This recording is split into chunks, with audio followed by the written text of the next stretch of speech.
Hi, thanks for having me here at this year's Global Supply Chain Conference. Gosh, you've got an incredible lineup addressing dynamic topics that will really expand opportunities and insights for all attending. It's such an honor to be here. My name is Rani Puranik, and I'm the Global CFO for Worldwide Oilfield Machine, a leading engineering and manufacturing company producing innovative flow control equipment and solutions for the oil and gas industry. My talk today is about the 5 C's to legacy. Over 40 years ago, I remember my father working in a garage while I was skipping and jumping on a ledge under a large Dairy Queen sign. He developed a patented technology, hard-facing for a gate valve, which today has grown to a global company making and supplying a spectrum of niche flow control equipment, ranging from surface frac valves to subsea intervention systems around the world. I remember the 1980s when I was a teenager. Talk around the dinner table was how our business was shifting. The business, valves and manifolds, that once supplied to the U.S. domestic market as a source for its energy needs, gradually started shifting overseas. Transportation became a huge part of our supply chain and affected everything from procurement of raw materials, planning, and promised delivery dates. Gradually, I saw the rise of exporting oil field drilling equipment outside the U.S. to account for 20, 30, 40, and now 60% of our business. Today, our largest customers are based in China, Middle East, North Sea, and West Africa. In order to keep up with global demand, our internal process began to change. Manufacturing techniques once done manually found automated and semi-automated technologies. Then, the next step was to outsource labor to low-cost countries like India and find the cheapest method of transporting goods either by sea or by air. The prime driver was the consumer. But the second, if not equally critical, was cost. I can still hear Dad say, "It's all about the margins, Ronnie. It's all about the margins." What I bring to you are my observations as a multinational company that has participated to supply and fulfill demands of domestic and global energy needs. Beyond consumer and cost, there are more participants that influence margins in our global supply chain. I call them the 5 C's. At the end, this is an interconnected web of supply and demand, and the winner is the one with the margins. Let me explain this margin concept a little bit more before I go forward. Typically, one thinks of margins as profit. For the most part, that is absolutely true. But there are other benefits to these margins other than a salary raise or dividend payout. Margins are tolerances. I've seen the impact of these margins. It is the key to resilience. Let's take a dive into history. What drove margins in the energy industry? Back in 1990, when the U.S. was going through its cyclical low, the first I had ever seen, WOM was expanding its manufacturing base in India, the Middle East, and Singapore. Then from 2010 till 14, as the price of oil averaged over $100 a barrel, China was assertively focused in investing in its own offshore fields, and the Middle East continued to produce to make the most earnings of its time. Now, cost didn't quite play a role yet, since budgets were generous and the major deciding factor was quality of the product and lead time. Here I introduce the first C, which influenced the energy supply chain and margins: consumer demand. Speed was a huge winner, and transportation systems were a critical part to that supply chain. WOM was at its peak sales with high margins given our niche product line. However, it was evident that with all countries running after oil and gas production, a supply glut was surely on its way. So what are the benefits of margins, higher margins? Well, higher margins higher your ability to store resources for growth or, in tough times, to act like a shock absorber. WOM was building its reserves and resilience strategies through product innovations, product offerings, capabilities, and creative talent. Margins enabled WOM to be resilient and be stable through changing circumstances. And then we saw a change, a shift in the energy industry, and the inclusion of the second C, cost, as a major influencer in the industry and supply chain. Now, through the toughest recession I've seen so far, from October of 2015, the energy industry has been unforgiving.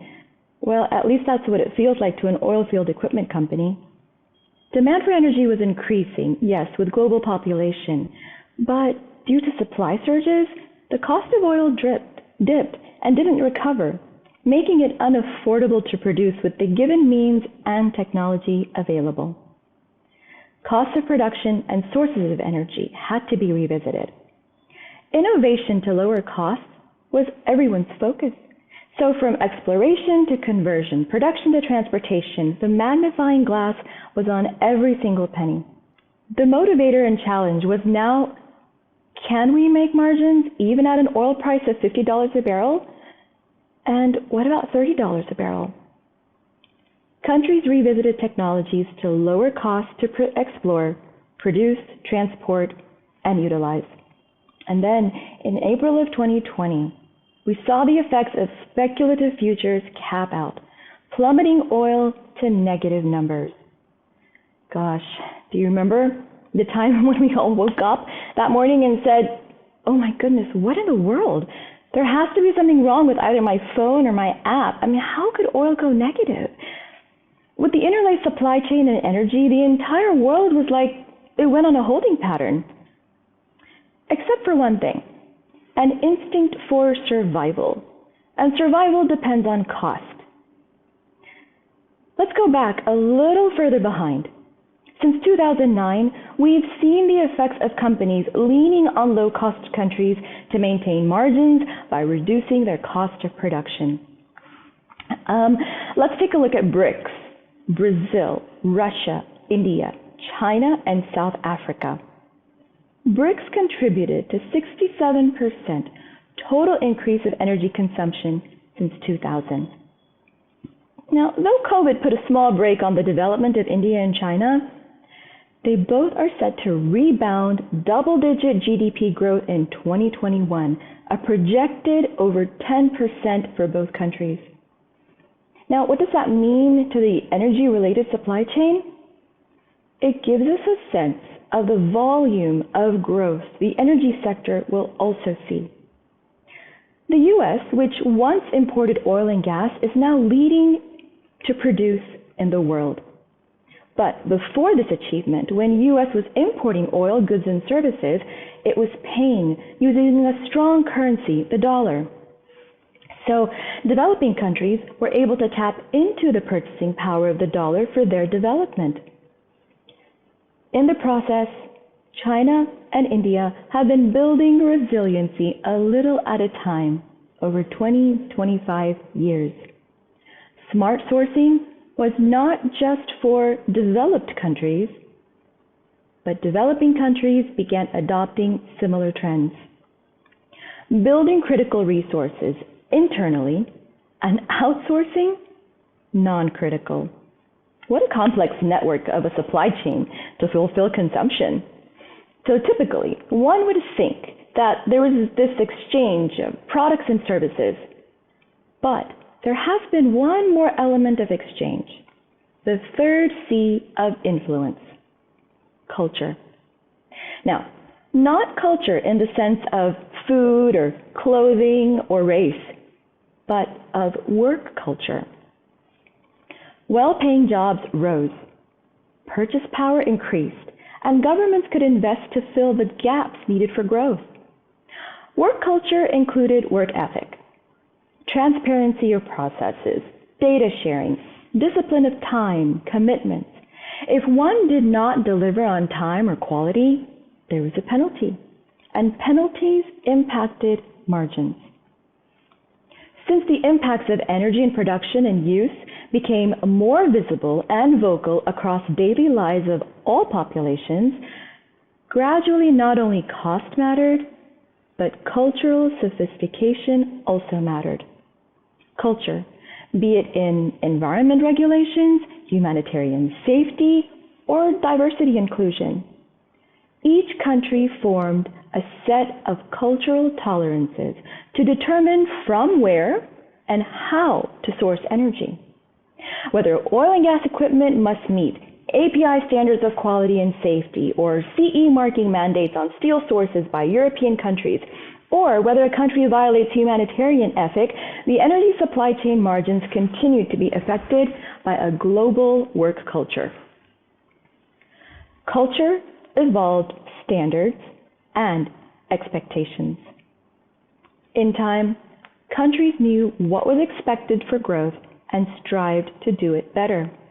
For example, China has put in millions of dollars to send over 600,000 students per year to the US to get a formal education in STEM and has an aggressive English-speaking program.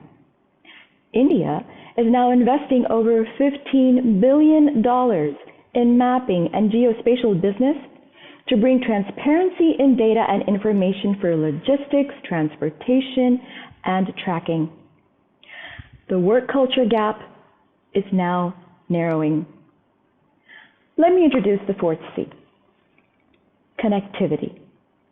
In the light of the global pandemic, couldn't we say like a whole new dimension has come to impact the global supply chains world over?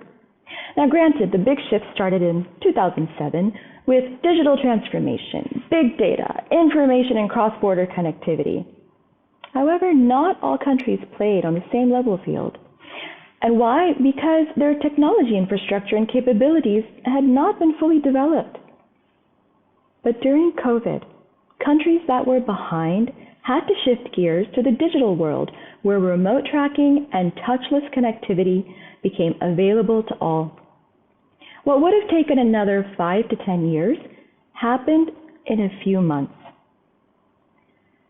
Today, information is more traceable, it's live, and this brings more visibility to areas of improvement in productivity, and that increases demand for stronger performance, exceeding expectations, getting things done faster, better, which eventually affect margins globally. So where do we stand today? All the C's influence business margins. Now, energy supply chains are not only driven by the consumer demands and cost, but by culture and connectivity. Cheaper will not always be the deciding factor. So how do we bring back stability in these accelerating times, when it seems like everyone is competing to lead, and overall, there's not a single dominant leader? It's like being in a G0 world. I love how economist Ian Bremmer describes stability. Not as static, but as dynamic stability, the kind you find your balance while, riding a bike. So let's take it a notch further. Stability on a bike can be established when you are flexible. Riding a bike requires the ability to adjust your body in a way that navigates the bike across the terrain. And as we ride our bikes, we have to think about keeping spares in our back pocket, getting to our destination safely on time in one quality piece, causing minimum harm to the environment, and if possible, donating to the local soup kitchen. Jokes aside, expectations from a supplier are ever increasing. Our challenge is to be flexible and to find where the margins are. What does the consumer want that I can supply and generate demand from my supplier to ensure I get a healthy margin to grow and protect me against changes? What innovations are on the horizon that will change the way we do business? In the energy industry, there is a shift towards renewables. There is a growing need to innovate ways to store and transport energy that reduces the loss of thermal energy from source to utility. Renewables are location specific, depending on the sun, wind, and water of a particular area. Local storage and efficient transport will be the key to its success. However, oil and gas will continue to be a strong participant of energy.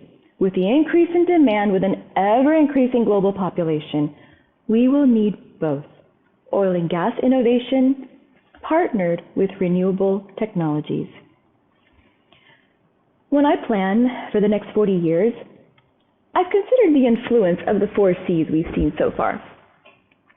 However, for us, the future is really not just a usual fix, diversify your business, find more suppliers, because once again, cheaper will not always be better. And here is where I see the influencer of the 5th C, creative collaboration. I say this boldly, but we need to take more ownership. As one once famously said, no one washes a rental car. Simply outsourcing services, renting, and paying for a short-term fix will not establish long-term resiliency. What if we took more ownership in the quality and performance of suppliers? What if we invest in making our suppliers more robust and flexible to adapt as we do?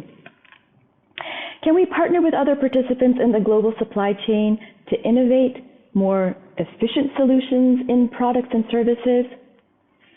And can we educate our consumers on efficient ways of utilizing our products? Now, with connectivity at the forefront, information equity allows transparency and trust. With Industry 4.0 making its push in the energy sector, smarter machines, equipment, transportation, services can predict failures, predetermine fixes, and AI can provide solution options for increasing profits, tolerances, margins. Imagine the day when a smart rig is producing in the Gulf of Mexico and is constructed with data points and automatic analytics tied back to its suppliers. When it predicts a problem, smart machines contact the supplier of equipment or service, create a purchase order, which signals a demand for a job order for the supplier to get into production. And we're not done. There's more. And then it plans and coordinates transport options. It gets the best price given the regulation requirements, quality, and lead time to deliver and install, and it communicates ETA to the customer and consumer, all while refreshing minimum stock quantities of the supplier for the next such predictive event. Oh boy, talk about creative collaborations. To consider the 5 C's that influence margins, WOM is taking a small step in that direction. We are collaborating with U.S. frac companies for natural gas production to provide efficient equipment solutions to both us, the supplier, and the customer. Consumer demanded a reliable and cost-effective product, so we partner with their needs to develop a high-performing, lightweight valve called the Magnum SP. The weight itself reduced transportation costs, but it allowed a margin for expediting fees to the transport company if they could deliver before time. WOM is set to partner with the customer and transport company to track and provide live data to reduce downtime for operations. In the field, enormous costs and environmental damage was seen in grease usage. Our valve, designed the Magnum SP, requires less than half of typical grease to operate and is built for minimum repair, giving the customer a lower cost of ownership and higher margins. So going down the 5C influencer checklist. Consumer? Check. Cost? Check. Culture? Check. Connectivity? Check. And creative collaboration? Check. Huge savers, higher margins for all in the supply chain. Your legacy depends on your margins.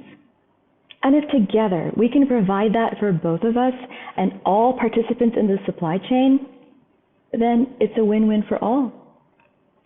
So remember the 5 C's that influence your legacy, because margins equal flexibility. Flexibility equals resilience. Resilience equals stability, and stability equals legacy.